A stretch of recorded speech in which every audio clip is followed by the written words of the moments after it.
UPSC ज्ञान दायनी में आप सभी का स्वागत और अभिनंदन। एक बार फिर से मैं अपने यूट्यूब चैनल यूपीएससी ज्ञान दायनी पर आप सभी का स्वागत और अभिनंदन करती हूँ। जैसा कि बोर्ड पर आपको फिर से दिख रहा है कि भूगोल की अगली क्लास है। वैसे मुझे पहले कृषि पढ़ानी चाहिए, परंतु मैं कृषि न पढ़ाकर उनके कुछ छोटे छोटे भाग हैं उनको मैं लेकर पहले समाप्त करूंगी, जैसे तिलहन दलहन। तो आज यहाँ पर मैं बात करूंगी तिलहन की, ठीक है ना। तो कृषि पढ़ाने से पहले ये मैं छोटे छोटे ये कृषि के ही भाग हैं, परंतु इनको पहले इसलिए पढ़ाया जाता है ताकि आपको कृषि फिर बेहतर तरीके से समझ में आए। जैसे आप इकट्ठा डायरेक्ट कृषि पढ़ेंगे, जो नए बच्चे होते हैं वो कंफ्यूज भी हो जाते हैं कि रबी की फसल में कौन आएगा, खरीफ की फसल में कौन सी फसलें आएंगी। तो इन कंफ्यूजन से दूर इन कंफ्यूजन को दूर करने के लिए पहले आप जैसे छोटे छोटे टॉपिक हैं कि तिलहन दलहन, गेहूँ चावल ज्वार, ये कहाँ कैसे पैदा होते हैं, किस फसल के हैं, रबी के हैं खरीफ के हैं, तो पहले हम इनकी बात करेंगे, ठीक है ना। तो जैसे मैंने बताया आपको कि आज हम लोग पहले किसकी बात करेंगे, आप यहाँ पर लिख सकते हैं तिलहन की।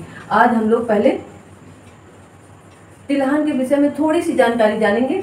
आज आपका वीडियो बहुत लंबा नहीं होगा क्योंकि आप सभी लोग जान रहे हैं कि मैं अभी 8 बजे लाइव क्लास भी आपकी ली थी। आप वहाँ पर भी 8 बजे शाम जुड़ सकते हैं। आपके कुछ इंपॉर्टेंट क्वेश्चन आंसर वहाँ पर होते हैं जो 35 मिनट, मुश्किल से 35-40 मिनट क्लास चली थी, और उन 35 से 40 मिनट के बीच में 50 से 60 प्रश्न आपके ओरल पूछे जाते हैं, आपको उत्तर देना रहता है। मैं यहाँ पर भी उत्तर बताती हूँ, ऐसा नहीं कि मैं उत्तर नहीं बताती, परंतु आपको पहले उत्तर देना रहता है। मैं आपको 10 से 5 सेकंड समय भी देती हूँ कि आप उत्तर दीजिए। अगर किसी का उत्तर नहीं आता है तो फिर मैं यहाँ पर उत्तर बताती हूँ। जैसे कि मैं यहाँ पर बात कर रही हूँ कि आज मैं तिलहन की बात करूँगी। आज यहाँ पर आपका जो टॉपिक है वो तिलहन है।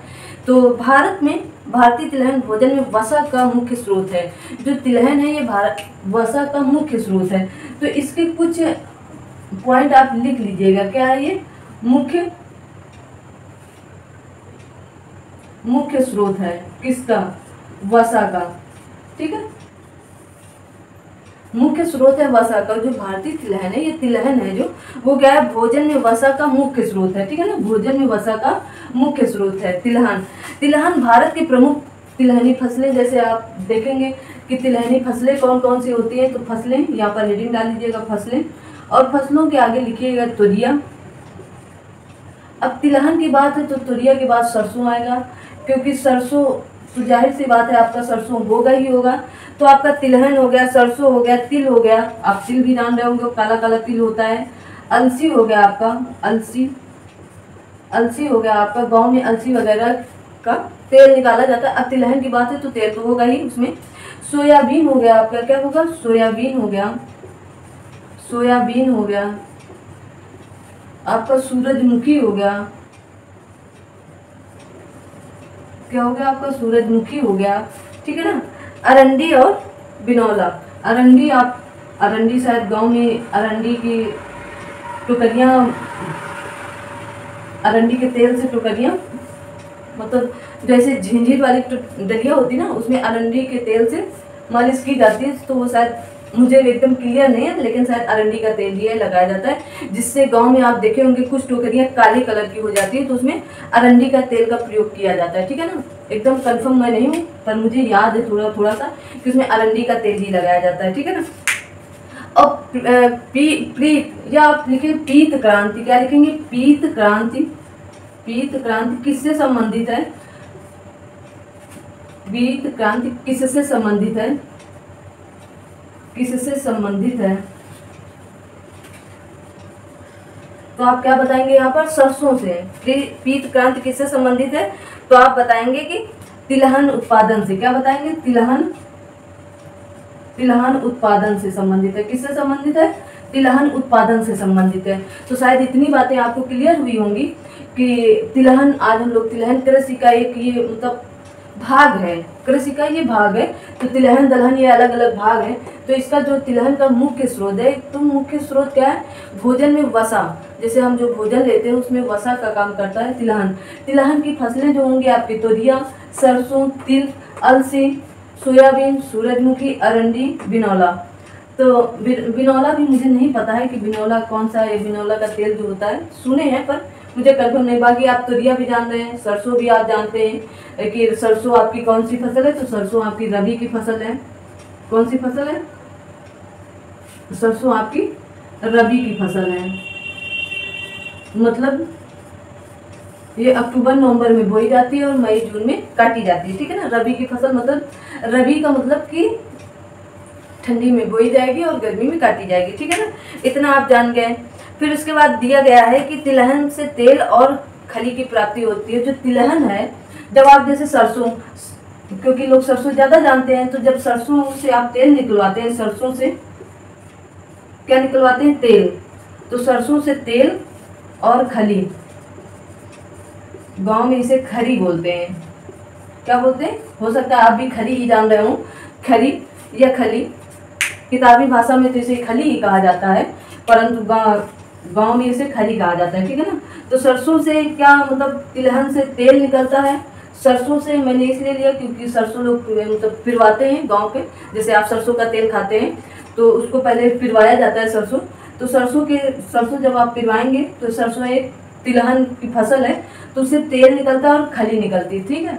तो तेल तो मतलब हम लोग खाए या किसी और चीज़ों में प्रयोग हो जाता है, लेकिन जो खली है, तो खली इनका प्रयोग किस में किया जाता है?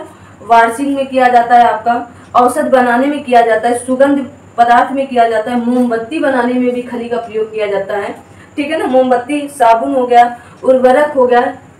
और जो सबसे महत्वपूर्ण पॉइंट है कि खली का उपयोग और कहाँ, तो पशुओं को खिलाने के लिए, पशुओं को खिलाने के लिए, ठीक है ना। ये खली जो है, जो सरसों से, ये तिलहन से जो भी खली निकलती है, तो उसे क्या किया जाता है? पशुओं को खिलाया जाता है। पशु आहार जिसे कहेंगे, पशु आहार के निर्माण में किया जाता है, ठीक है ना।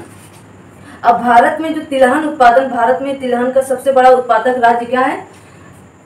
तो भारत में तिलहन का सबसे बड़ा उत्पादक राज्य आपका, इसको आप देख ही लिए होंगे, तो यही हम बात करते हैं आपकी।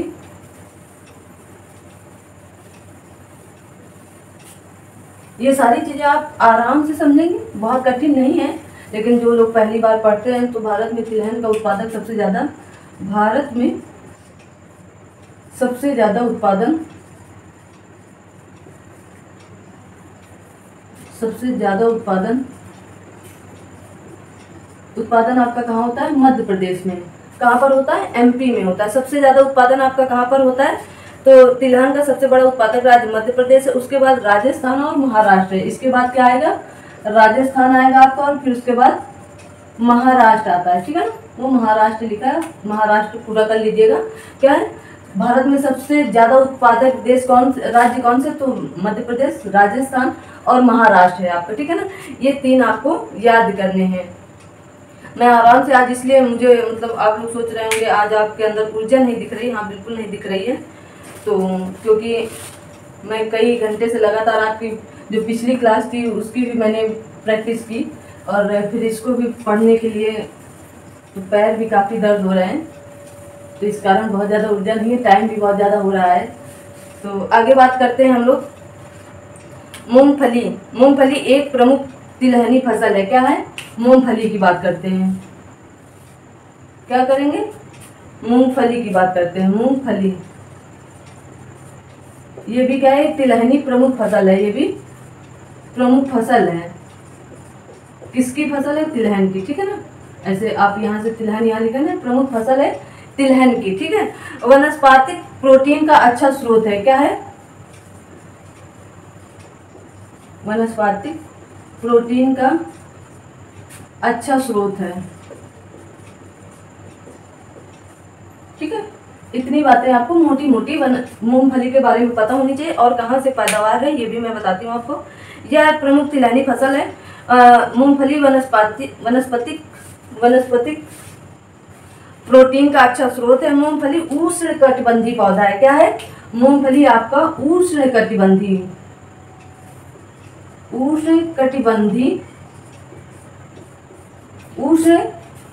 आपका क्या है? उष्णकटिबंधीय पौधा है, ठीक है ना। क्या है? उष्णकटिबंधीय पौधा है। क्या है आपका? उष्णकटिबंधीय पौधा है मूंगफली का, ठीक है।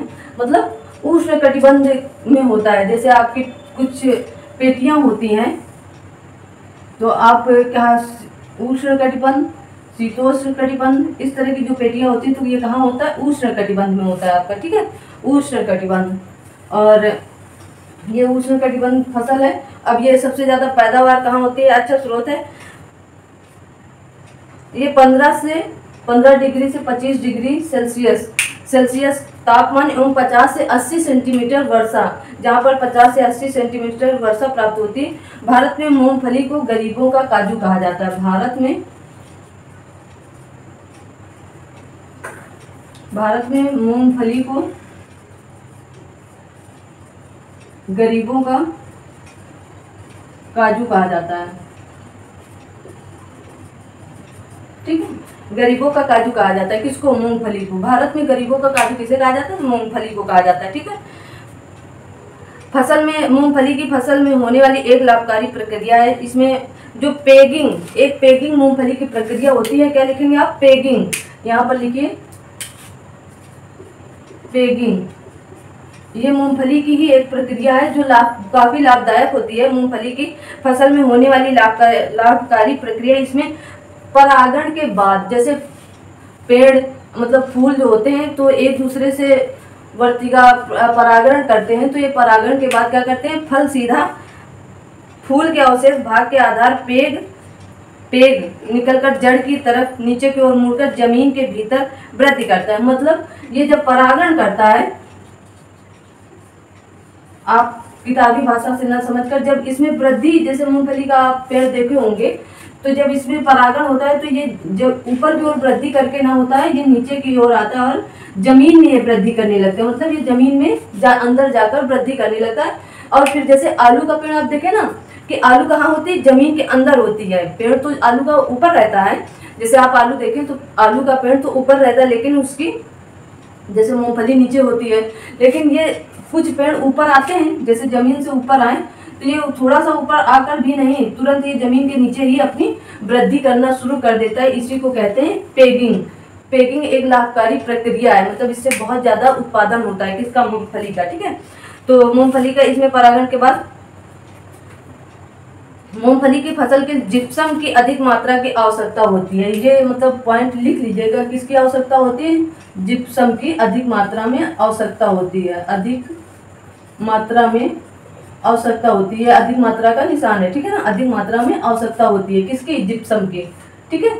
तो मूंगफली जब भी मतलब पैदा करेंगे तो आप अपने खेतों पर क्या छिड़काव करवाएंगे, जिप्सम का प्रयोग करेंगे वहाँ पर। तो जिप्सम का प्रयोग करने से क्या होता है, मूंगफली की पैदावार अच्छी होती है, बहुत ही अच्छी होती है। बड़ी बड़ी मूंगफलियाँ होती हैं, बहुत सटीक दाने पड़ते हैं। जैसे कुछ मूंगफलियाँ ऐसी होती हैं कि आधे में दाने पड़ते हैं और आधे में दाने पड़ ही नहीं पाते हैं, ठीक है ना। भारत में मूंगफली के उत्पादन क्षेत्र में गुजरात, राजस्थान, तमिलनाडु। तो उत्पादन में क्या लिखेंगे, मूंगफली के उत्पादन में सबसे ज्यादा कहाँ होता है, गुजरात, फिर आपका कहाँ, राजस्थान, फिर आपका कहाँ, महाराष्ट्र। कहाँ होता है, महाराष्ट्र में होता है, ठीक है ना। सबसे ज्यादा मूंगफली गुजरात में होती है। गुजरात की मूंगफली बहुत ही स्वादिष्ट होती है, आप कभी खाकर देखिएगा, बहुत ही अच्छी लगेगी आपको। तो कहाँ पर होता है, गुजरात, राजस्थान, महाराष्ट्र नहीं, तमिलनाडु, ठीक है। कहाँ होती है, गुजरात, राजस्थान, तमिलनाडु में होती है, गुजरात, राजस्थान, तमिलनाडु में होती है, ठीक है। तो मूंगफली का हो गया। फिर उसके बाद आता है सोयाबीन। खाद्य तेल के अलावा प्रोटीन का अच्छा स्रोत है। सोयाबीन का तेल या सोयाबीन के बीज या सोयाबीन की बड़ी, आप हर प्रकार का सोयाबीन में प्रयोग कर सकते हैं। और काफ़ी मतलब प्रोटीन के लिए सोयाबीन जाना जाता है। जैसे जो लोग दौड़ते हैं उनको बताया जाता है कि सुबह चने के साथ सोयाबीन के दाने मिलाकर आप भिगोकर रात में रख दीजिए और सुबह खाइए, तो उससे अच्छी खासी क्या मिलती है, प्रोटीन मिलती है आपको। क्या मिलती है, प्रोटीन मिलती है। तो प्रोटीन का अच्छा स्रोत क्या है, सोयाबीन है। तो क्या लिखेंगे यहाँ पर, सोयाबीन। क्या लिखेंगे, सोयाबीन। सोयाबीन क्या है, प्रोटीन का अच्छा स्रोत है, प्रोटीन का अच्छा स्रोत है, ठीक है। अच्छा स्रोत है क्या, सोयाबीन। सोयाबीन क्या है, प्रोटीन का अच्छा स्रोत है आपका।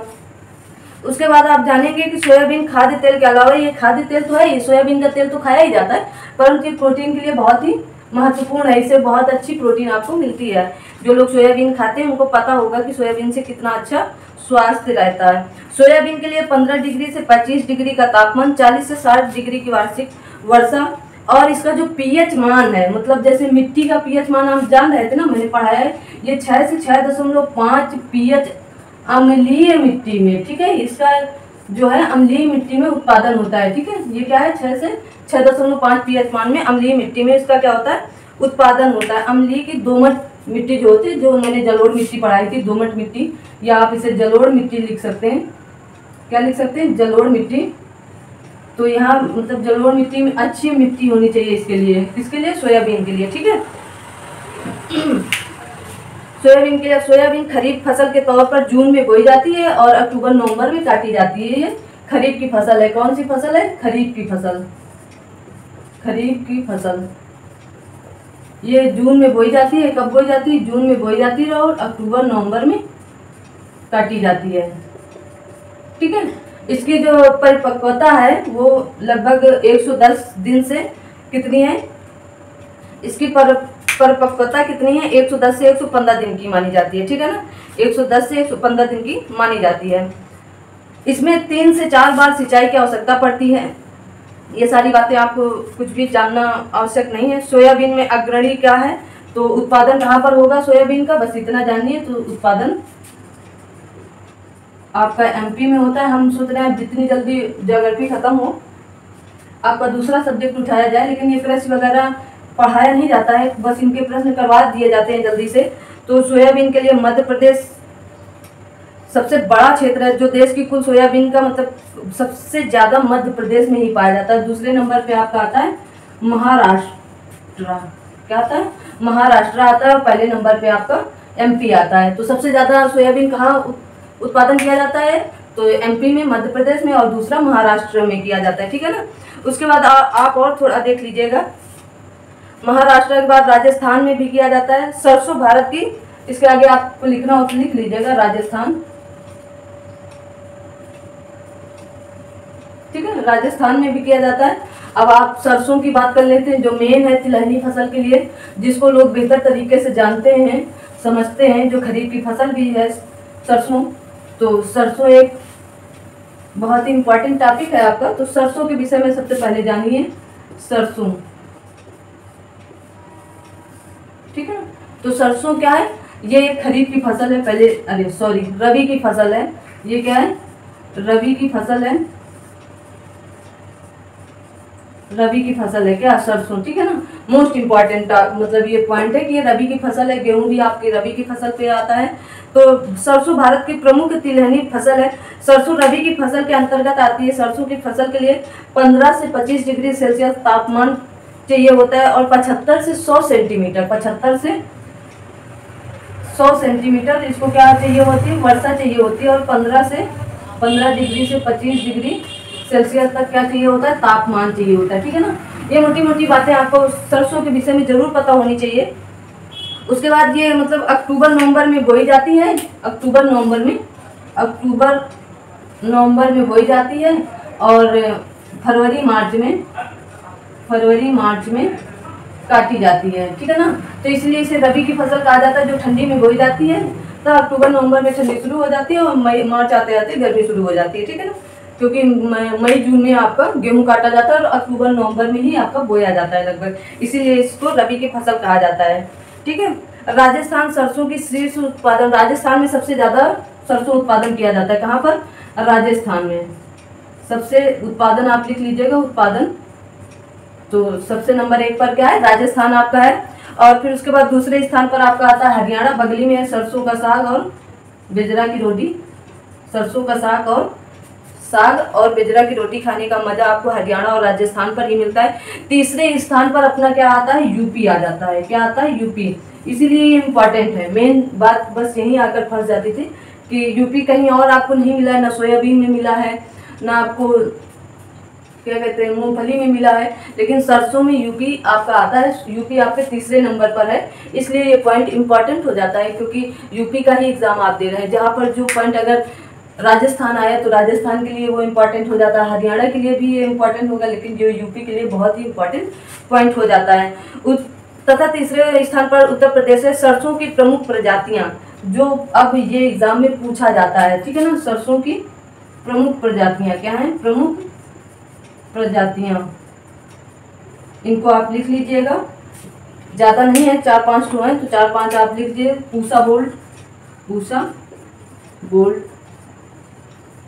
ठीक है, पूसा गोल्ड और पूसा क्या है, पूसा गोल्ड और पूसा जय किसान, जय किसान, जय किसान भी आपकी किसकी प्रजाति है, सरसों की प्रजाति है। क्या है, जय किसान भी आपकी सरसों की प्रजाति है। फिर उसके बाद वरुणा, वरुणा भी आपकी सरसों की प्रजाति है।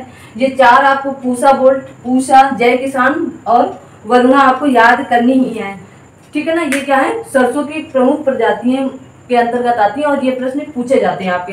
अगला इसमें है कि मतलब पीताम्बरी पीले सरसों की एक प्रजाति है। पीताम्बरी एक पीले सरसों की प्रजाति है। क्या है आपकी, पीताम्बरी, पीताम्बरी पीले सरसों की, एक पीला सरसों होता है ना, पीले सरसों की प्रजाति है। पीताम्बरी आपकी क्या है, पीले सरसों की प्रजाति है। सरसों कई प्रकार के होते हैं ना, काला भी होता है, पीला भी होता है, भूरा भी होता है। आप जैसे सरसों देखेंगे गांव में कई प्रकार के सरसों आपको देखने को मिलते हैं। आप गांव जाएंगे तो लोग पीला सरसों, पीले सरसों का तेल ज़्यादा पसंद करते हैं क्योंकि वो थोड़ा सा हल्का होता है। ब्लैक सरसों या काला सरसों जो नेचुरल सरसों होता है उसका तेल थोड़ा सा मोटा होता है, इसलिए लोग पीले सरसों का तेल ज़्यादा प्रयोग करना चाहते हैं। इसकी जो परिपक्वता अवधि है वो 110 दिन से 115 दिन के भीतर है, ठीक है ना। क्या है, 110 दिन से 115 दिन के अंदर ये बोया और काटा जा सकता है, ठीक है। मतलब लगभग 3 महीने के अंदर आप जोड़ लीजिएगा। जैसे मैंने बताया अक्टूबर नवंबर तो दिसंबर जनवरी फरवरी 3 महीने हुए, अक्टूबर नवंबर दिसंबर जनवरी फरवरी 4 महीने हो गए, तो 110 से 115 दिन 10-5 दिन आगे पीछे हो जाता है, ठीक है। इनकी औसत मतलब इतने किलोमीटर, वो सब इतना इम्पोर्टेंट नहीं है। तो ये आपके तिलहन की बात हुई। जैसे इसमें कुछ प्रश्न दिए गए हैं और भी मैं आपको कुछ महत्वपूर्ण बताया। सूर्यमुखी, सूर्यमुखी के उत्पादन में कर्नाटक प्रथम स्थान पर आता है। उसके बाद इसमें उड़ीसा और हरियाणा, बिहार, कर्नाटक प्रथम स्थान पर, फिर उड़ीसा, हरियाणा, बिहार आपके आते हैं। ये बहुत इंपॉर्टेंट नहीं है लेकिन याद कर लीजिए। कर्नाटक में सबसे ज्यादा सूर्यमुखी पाया जाता है। कहाँ पाया जाता है, कर्नाटक में। तिल का तेल, तो तिल के उत्पादन में पश्चिम बंगाल का प्रथम स्थान है, दूसरे स्थान पर मध्य प्रदेश है। अरंडी, अरंडी के उत्पादन में गुजरात का प्रथम स्थान, दूसरे स्थान पर राजस्थान है आपका, ठीक है। सोयाबीन मैंने बता ही दिया, सोयाबीन मुख्यतः रबी फसल है।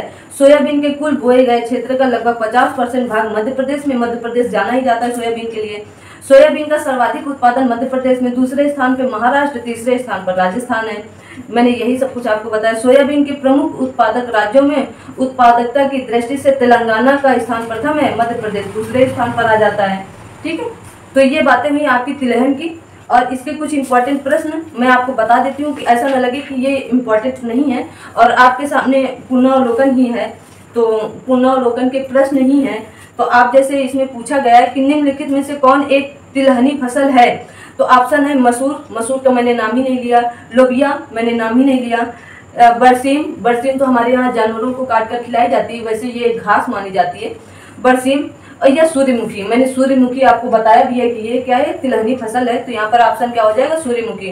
फिर अगला प्रश्न है पीत क्रांति संबंधित है अनाज उत्पादन से, तिलहन उत्पादन से, दुग्ध उत्पादन से, मत्स्य उत्पादन से। तो आप क्या बताएंगे, तिलहन उत्पादन से। किससे संबंधित है, तिलहन उत्पादन से। आपके UP PCS mains 2004, UP lower subordinate 2002 में पूछा गया। अगला प्रश्न फिर पीत से कि पीली क्रांति संबंधित है तो दलहन उत्पादन से, धान उत्पादन से, मछली उत्पादन से, ये तिलहन उत्पादन से। तो क्या आप बताएंगे, तिलहन उत्पादन से। अगला प्रश्न है, ये सारे प्रश्न अलग हैं, मैं एक ही प्रश्न नहीं पूछ रही हूँ, मैं आपको एक बताना चाहती हूँ कि ये इम्पॉर्टेंट है आपके लिए। जब इससे इतनी बार प्रश्न पूछे गए हैं तो ये टॉपिक इम्पॉर्टेंट है। आप जितना बताया गया है इतना अगर आप मोटा मोटा पढ़ लेंगे, देख लेंगे, तो इतने से ये आपके प्रश्न फंस जाएंगे। अगला प्रश्न है कि पीली क्रांति भारत में निम्नलिखित किससे संबंधित है, तो आप क्या बताएंगे, तिलहन उत्पादन से संबंधित है। पीसीएस मेंस 2017 में ये प्रश्न पूछा गया है, मेंस में पूछा गया है। शुष्क भूमि के लिए सर्वाधिक उचित फसल कौन सी है, गन्ना है, जूट है, गेहूं है, मूंगफली है। मैंने मूंगफली के लिए बताया था कि उष्ण कटिबंधीय वहां पर जलवायु उसके लिए होनी चाहिए, ठीक है ना। तो आगे है पेगिंग, पेगिंग एक लाभकारी प्रक्रिया है किसकी? तो मैंने आपको पेगिंग बताया था किसकी, मूंगफली की एक लाभकारी प्रक्रिया है।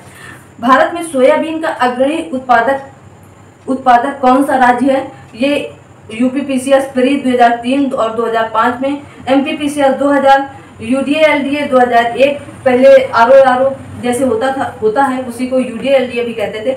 उत्तराखंड यूडीए-एलडीए 2003 में ये प्रश्न पूछा गया। तो आप क्या बताएंगे सोयाबीन के विषय में? मध्य प्रदेश। सोयाबीन का नाम आया कि भारत में सबसे ज्यादा सोयाबीन कहाँ उत्पादन होता है, तो क्या बताएंगे? मध्य प्रदेश आप।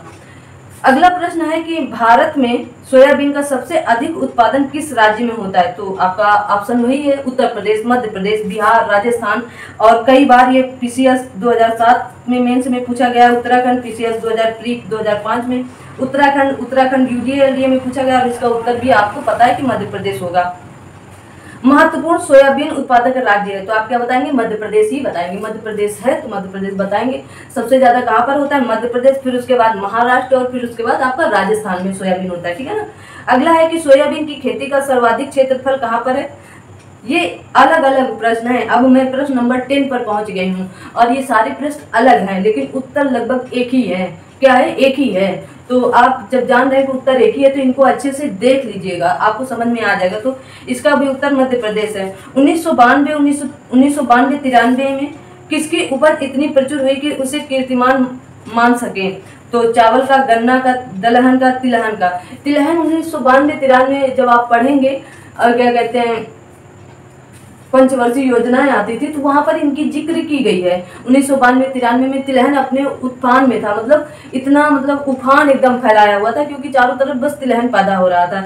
लोग सरसों का तेल खाते थे, और जैसे मैंने बताया खली होती है। अब तो गांव के भी लोग सरसों का तेल खाने के लिए बहुत खरीदना पड़ता है उनको सरसों।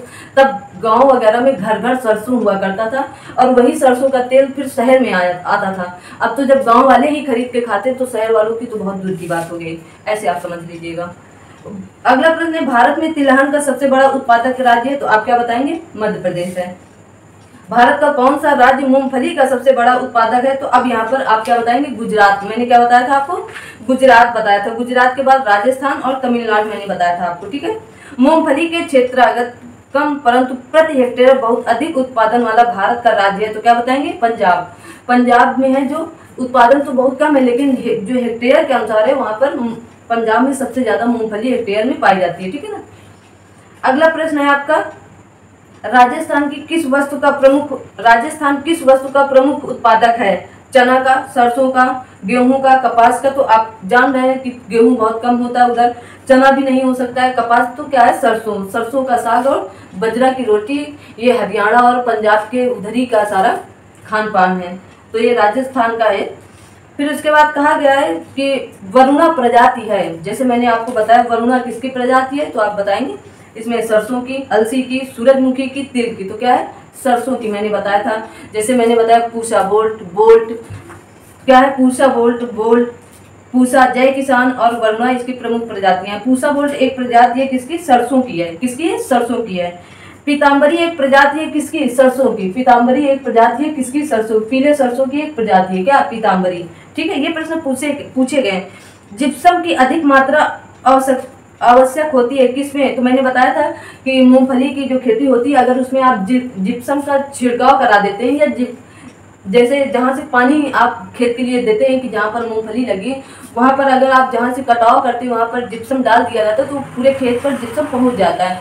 तो जिप्सम पहुँचने से मूंगफली की पैदावार दोगुनी तिगुनी हो जाती है। जैसे 1 बीघे में, अब 1 बीघा तो आप जान ही रहे होंगे, तो 1 बीघे में जैसे 2 कुंटल 3 कुंटल होता है, तो जिप्सम के छिड़काव से लगभग 4 कुंटल 5 कुंटल हो जाती है, ठीक है ना। जिप्सम की अधिक मात्रा। कौशल किस फसल की उन्नत प्रजाति है? तो क्या बताएंगे? अब कौशल आप लिख लीजिएगा, मैंने कौशल नहीं बताया, कौशल। ये जितने भी इस तरह की प्रजाति मिले, कौशल किसकी प्रजाति है? तो आप क्या बताएंगे? मूंगफली की। कौशल किसकी प्रजाति है? तो आप क्या बताएंगे? मूंगफली की है, ठीक है ना। मूंगफली की क्या है? कौशल है। चंद्रा हो गई, चित्रा 64 हो गया। ये प्रजातियां आप लिख लीजिएगा। कौशल हो गई, चंद्रा हो गई, कौशल हो गई, चंद्रा हो गई, और उसके बाद क्या है? चित्रा 64 हो गई, चित्रा 64 हो गई। ये क्या है? ये मूंगफली की प्रजातियां हैं। ये क्या है? मूंगफली की प्रजातियां हैं। कौशल हो गई, चंद्रा हो गई, चित्रा 64 हो गई। गेहूं की कुंदन, गेहूं की जो प्रजातियां हैं, कुंदन प्रजाति है, कल्याण प्रजाति है, सोना प्रजाति है, सोनालिका प्रजाति है। कौन कौन से है? कुंदन है, सोना है, सोनालिका है और कल्याण प्रजाति है। कौन कौन सी गेहूं की प्रजातियां हैं? कुंदन है, कल्याण है, सोना है, सोनालिका प्रजातियां। ये प्रजातियां जरूर आप याद करिएगा। मैंने बता दिया, आप सुन लेंगे तो याद हो जाएंगी। मूंगफली की भी मैंने बता दिया। किस फसल में सबसे ज्यादा प्रतिशत तेल की मात्रा होती है? मूंगफली में, सोयाबीन में, सूरजमुखी में, तिल में। तो आप क्या बताएंगे? तिल का जो तेल होता है उसमें सबसे ज्यादा मात्रा किसकी होती है? तेल की होती है, प्रतिशत के अनुसार। ऐसे तो तेल जैसे आप 1 किलो सरसों आप पिसवाएंगे तब पिलवाते हैं जब कि तेल निकलवाने के लिए, तो शायद उसमें 250 ग्राम तेल की मात्रा आती है। लेकिन अगर आप तिल का तेल आधा किलो लेकर जाएंगे और उसे पिलवाएंगे तो उसमें 250 ग्राम निकल आए। इस हिसाब से प्रतिशत में माना जाता है, ठीक है ना। तो आज ये तिलहन खत्म किया मैंने। आपको कल दलहन और उसके साथ अगर कुछ और टॉपिक जुड़ पाएगा तो उसको जोड़कर आप लोगों को बता दिया जाएगा।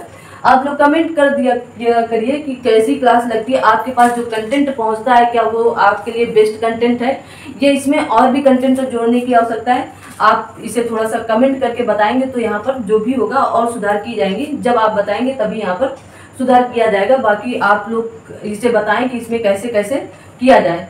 जैसा आप लोग कहेंगे वैसे। अब ज्योग्राफी लगभग लास्ट या खत्म होने वाली है। इसमें उद्योग आपके बच्चे हैं, कृषि बची है, परिवहन बचा है।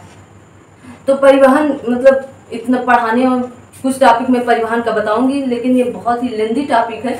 मतलब इसे आप अपने से पढ़ेंगे। यहाँ पर या तो कोई मतलब मैप वगैरह होता, मैं उसे समझा पाती तो ज़्यादा बेहतर से आपको समझ में आता।